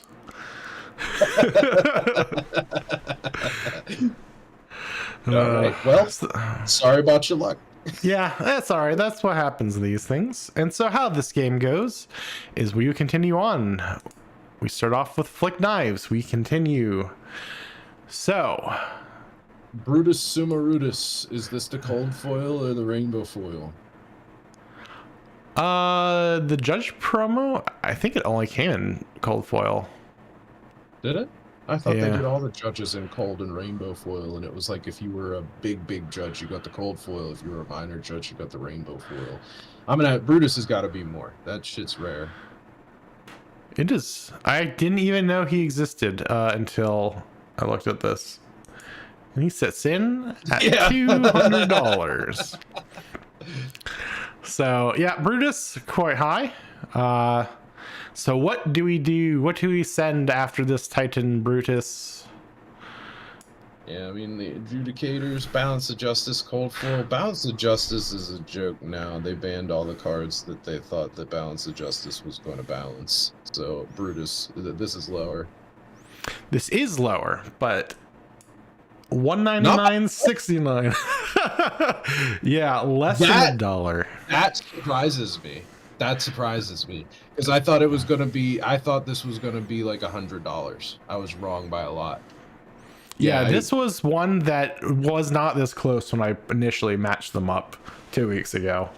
Oh, you mean it was closer to $100 2 weeks ago? I don't know if it was 100, but it wasn't very high. It wasn't like this. So I was like, whoops, because I didn't want to put like two $200 cards with less than $1 a piece, but yeah, that one got close. But I'm glad I'm still I'm 3 for 3 right now. 3 for 3. So let's go. So who does Balance of Justice go versus? Ooh. Dyadic Carapace. This is the extended art. As you can tell by the smaller art panel in this extended art, this is the extended art. I have this card. So first of all, I gotta say, extended art legendary equipments are probably my favorite flavor of card in this game. Like Dyadic Carapace, Trench of Sunken Treasure, Redback Shroud, Face Purgatory, Mask of Recurring Nightmares. Love them. I think that this...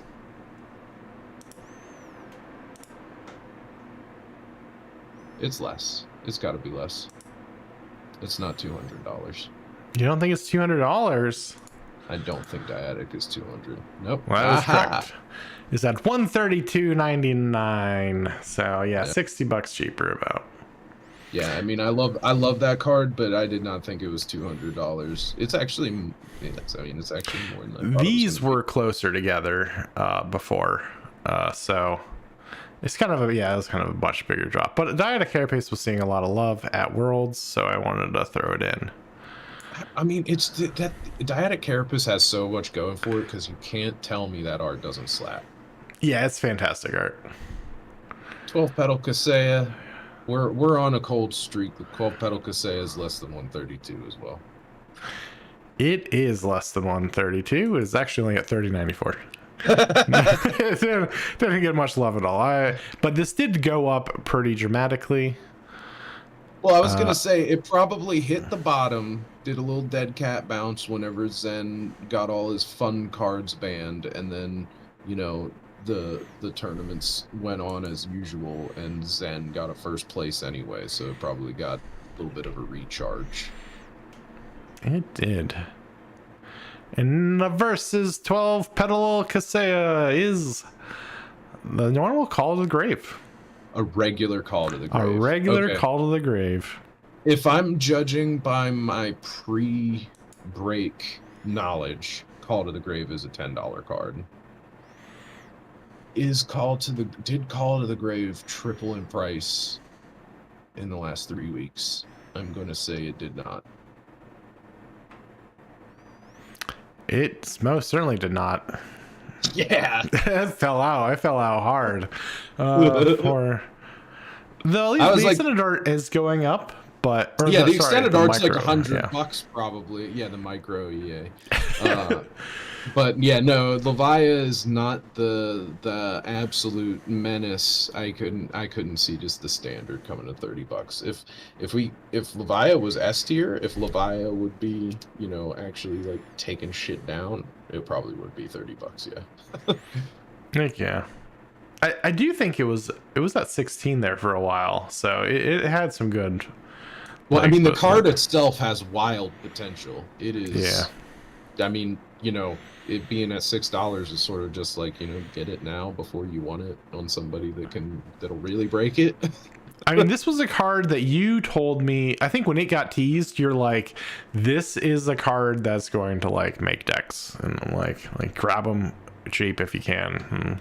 Yeah, well, no, I thought if it was ever one of those cards that was under $1, which I don't think it ever was, but No. in my head I was like, currently there's not a whole ton of things you can do with this. There's like 3 different things you could do with it. There's like the Beast Within, there's back alley break line, and there's probably something else I'm just not remembering, but there's not really a whole hell of a lot to do with it right now. But it's exactly the kind of card that is like, as soon as something that comes out that is like just that right level broken. Like Beast Within, I already think kind of is that card. It's just that Brute isn't that good. Yeah. Our next card is one I hate.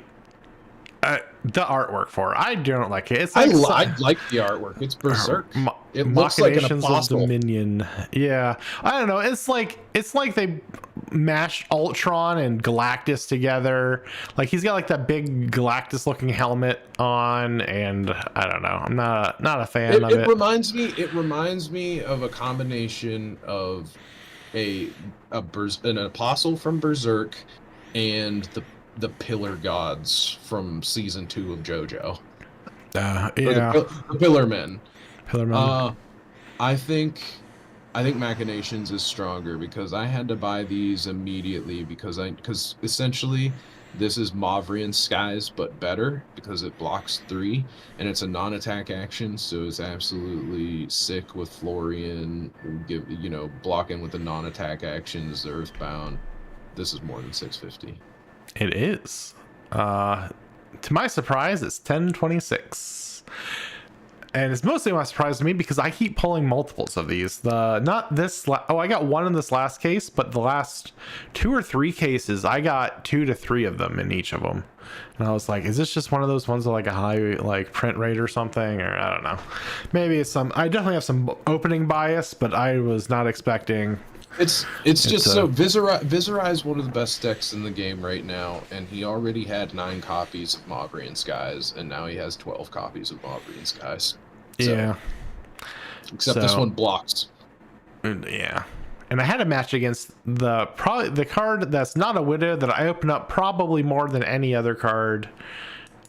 Heartbeat of Candlehold. This is the easiest one. Verdance isn't even on anybody's radar. Heartbeat of Candlehold, I would be shocked if you told me it was more than $2. $1.95. Now, we're going to keep riding the Verdance train here. Okay. So we've got Heartbeat of Candlehold at $1.95 versus Sanctuary of Aria / Verdance middle center or middle bottom puzzle piece. I know this community. The feet are more. The feet are more because and I'll say before you reveal it, I think I know exactly why. Because even if somebody like wants to play Verdance, they're only gonna buy 3 Heartbeat of Candlehold. They might go full idiot and buy like 100 of these feet, and that's what I think is going on. So I joked about it in my last 2 openings, but as a collector, I'm just very bad at this game. And any card in this player market with any value is very useful in the game. So I'm going to need you to explain why this middle puzzle piece is so important to the game of Flesh and Blood. How much is it? Come on. How much? It is. Is it 5? Is it 5? $2.99. No. Oh, okay. It's oh my god. It was at $3 for weeks. I've sold it at $3. This does not surprise me at all. The way that you were acting, I wouldn't have been surprised by it being more than that, because I think that there's enough people dedicated to the joke or just down bad. I don't know. Yeah, the more I look at it, especially zoomed in on this like PowerPoint, The details down to like the knuckles on the Oh toes. yeah, you can is, see her bone structure. Sure. Somebody Yeah, was like, took some. There's some anatomy classes. They made sure they, they're all right. Yeah. I got it. I like how detailed the toes are, and then you just go up the ankle. The armor is just kind of like very loosely like slapped on there. Not a Nobody's lot of looking at this. details. Yeah, no one cares. The knees just blend into the leg. The knees just don't exist. That's just straight chopstick legs going up past those highly detailed toesies down there. So what do we do against some toesies? Knives Out. Knives out.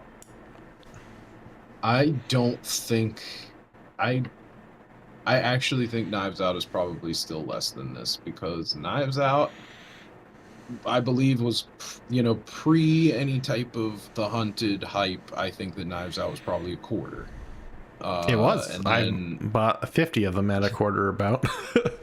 Yeah. And I know that probably when you started selling them, they were moving for maybe $2 or $3. I do not think that the hype alone could keep them at that price on a speculation, because we haven't heard anything about how Syndra or Fang work.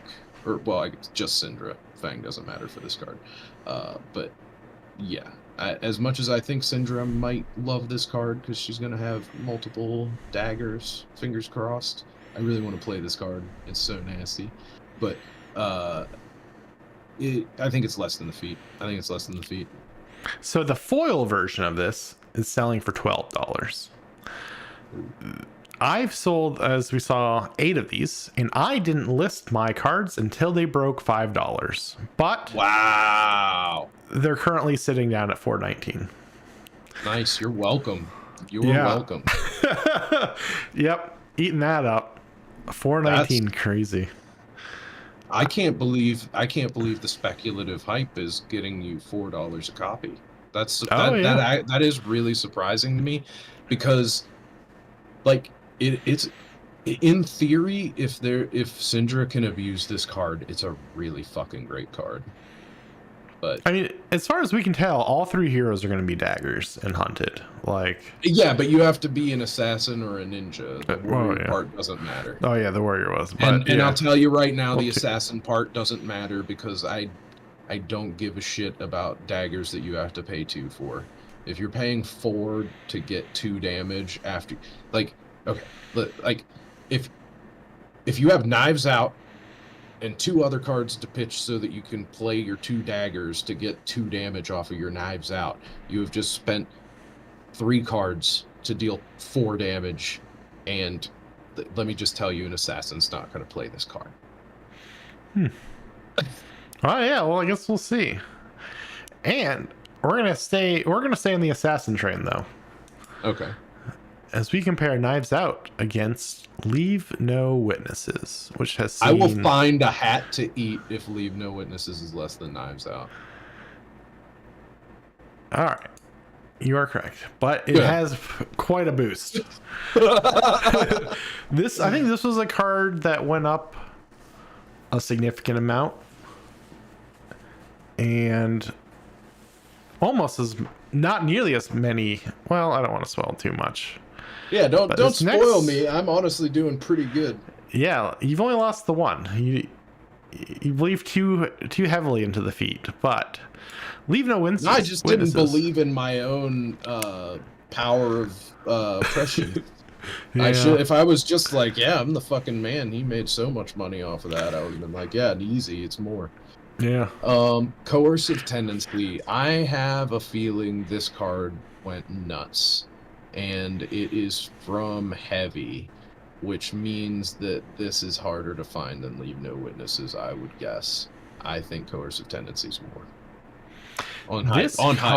This card went up, I think, like 20x or something crazy, but still not. Only up to 758. Okay. Yeah, right. this was. This is what I think card, I have. Yeah. That one's one that it's like Arachne's bad. Don't use this card. Who cares? Like, but now that we're about to have a bunch of Arachnes, that could really be something. So I'm not too upset with myself for missing this one, but I'm kind of surprised. I mean, I guess it's probably still expensive just because of how hard it is to find. Like, if Arachne becomes a top tier hero, that coercive tendency is probably going to be like $36. It's going to look like freaking Already Dead. Right, because this was an expansion slot card in heavy, Yes. right? Yeah, so Yes. yeah, the pull rates are obnoxious. Yeah, really bad. So we are comparing this against Blade Flurry, another card that did not get as much of a multiplier as nothing really got. I think Coercive was by far the biggest change, but Blade Flurry saw I some think love. Blade Flurry's more because Blade Flurry is a fantastic card. I think the Blade Flurry was probably more than this before 3 weeks ago, but now with Fang, you're absolutely going to play it. Yeah, I think this is probably $10, $12, probably somewhere in the neighborhood like Leave No Witnesses. Yeah, this was also one that was much closer, but now it's at 1940. Yeah. Yeah. That card has already been proven good, unlike Coercive Tendency. Yeah. And this goes against another speculative card. Tome of Imperial Flame, I already know. So whenever Dromai was legal, this card was like $30. And then it fell off because there was nobody else that could play it. And now there's Royal Heroes that don't even have to play the Crown to be able to draw cards with it. So I'm going to go ahead and say that this is a $30 card. This was one of my favorite cards to pull during Bright Lights, because when I opened up those 8 cases of Bright Lights, this was a solid $15 card, and I sold probably 10 of them at $15. And let me tell you, wish I held on to them. $48.99. Crazy. You know how they banned all the other books? Yeah. Right? Like, this was not $50. I think this was closer to $30 last week, and now it's up to $50. No, So I knew so whenever I pulled mine and I traded mine to my local Dromai player, they were valued at like $30. But that was a very long time ago whenever Dromai was still legal. But now that the sun is rising on Royal Heroes again, this is not surprising at all. Yeah. But I had to compare this Bright Lights card against another fan favorite, Already Dead. I still need my 3rd copy of Already Dead. I hope it's less than $48, but I'm getting ready for you to tell me it's 60. I'm gonna say less, but I'm not gonna be surprised if I'm wrong. It is less. It's actually down to $26. Okay. Well, I was gonna say just losing value. Good. I need to buy one still. Yeah. I mean, with how hard it. I mean, I think I'm averaging like 1 in 4 cases at this point, which I'm not thrilled about. Yeah, but that's oh man, awful rates. So Already Dead. What does that go against? Let's bounce back to Rosetta. The current funnel. You probably got spoiled on this one from the opening last night. But I know it's less. I know it's $18. It is. It's right at 18 or 17.63 to be exact. To be fair, it was $18 3 weeks ago. So, yeah. Now this I compared against an art seen by most people who come to our wonderful shows here. This is one that I feel like you would have stocked up on. It is. It is what you stocked up on. It can't be more than 17. It has to be lower, but I'm hoping you still made a pretty penny off of it. Surprised me. This is actually not that high. It's only at 280. Okay. No. All right. I think this was actually higher. Last week, this had spiked up. I think it was over $5. Though I think also current funnel had been lower. These were closer, but this is one where they both moved in opposite directions. So, I mean, I figured Uprising was sub-dollar, you know, if you could have showed me any number above $2, and I'm like, nice, okay, but I didn't think it was going to be 17. Yeah, 17. All right. Pretty Well, high. pretty high. The next one, also in the land of fire, uprising, spreading flames, draconic attacks. This one, I'm actually gonna say, if everybody is shitting their pants over Knives Out, this is the same type. Like, because if they give her draconic daggers, I don't know if they will, but if they give her draconic daggers and they give her many dagger attacks a turn, spreading flames will be crazy. I'm gonna say spreading flames is more than uprising. It is not. Damn. Yeah. This was another one that was way higher. This was another one that boost up. I've actually got a stack of these upstairs, or actually they're right beside me right now. But yeah, no, they've dropped back down to 250. So these weren't 30 cents apart, but now they are. So that is a little disappointing. And I'm going to compare, and I put this up against another card that I got a bunch of. I opened a bunch of these. Sigil of Earth Marvel. I almost compared this against the feet, actually, but I was like, spreading like the flames Marvel Sigil of Earth should be $5. I feel like this should be a $4 or $5 card. I will just shed a little micro EA tier if it's less than $2. Yeah. Now, this actually. Sigil of Earth is more. Your Sigil of Earth Marvel. This actually bounced back up. It is now Good. 1441. Yeah, I know. It bounced up and sold both of mine this morning. So I got to mail those out today. Yeah, I was so excited to get rid of those finally, because I got both of them in the first case that I opened, and then, man, then they all dropped below $10. Like almost every sigil except for the majestic ones dropped below $10. I was like, well, shoot, here we go again. And then, but they're bouncing back. It should be decently priced just for looking nice. Yeah, honestly, I really love how the cold foiling on the sigils look.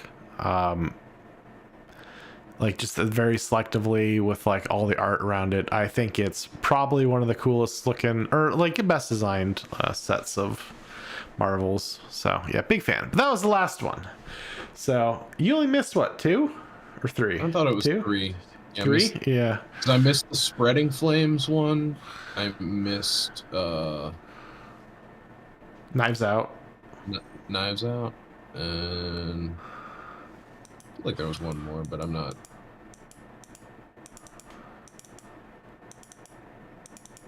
Coercive Tendency. Oh yeah. Yep. That's not too bad. I think I was a little wild for thinking Coercive Tendency would be more than Leave No Witnesses. That's probably my silliest mistake of the evening. Yeah, but I mean, I did pick. All right, we're gonna get rid of that. I did pick cards that I know went pretty crazy. Either higher or lower, though it does look like a lot of them did end up settling a bit. Yeah, I mean, some of those cards, some of them had over like 1,000% increase, which was pretty crazy to me. So put chat away from you. I mean, anytime you get that kind of movement on a card, that's just crazy.